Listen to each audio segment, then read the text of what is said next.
This morning, stores have only just opened after delaying to hear what was going on.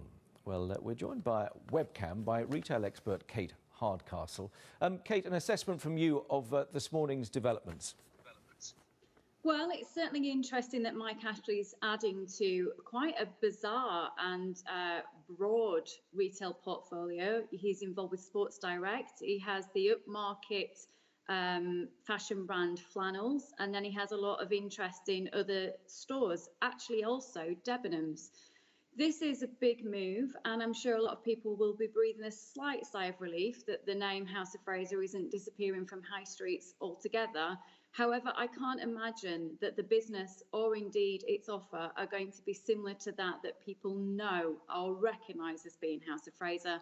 This is someone who trades very much in the discount market and really has brands that do just that. That's where the success has been.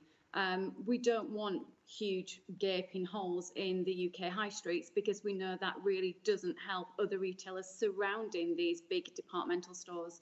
But it's clear to see that the success of online and indeed the changing in consumer buying habits are really having big effects in UK high streets up and down the country.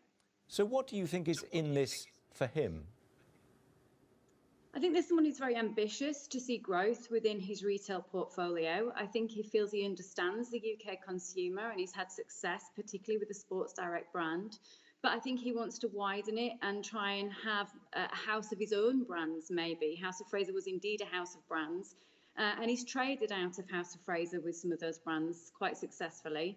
I think it's interesting a development because I don't think it will be the full portfolio of property. I think it will perhaps be the stores that are trading well that he carries forth.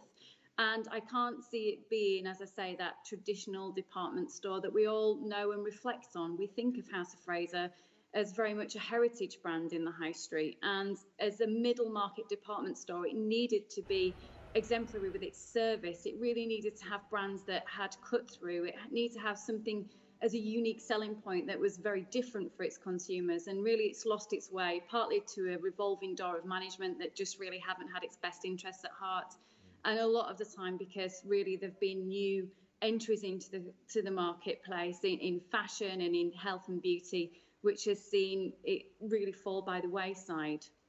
I suppose what's intriguing about what we're hearing from Mike Ashley is this idea that some of the stores may well become Sports Direct outlets and some may become Flannels stores. I mean, they're very much at opposite ends of his wider portfolio, aren't they?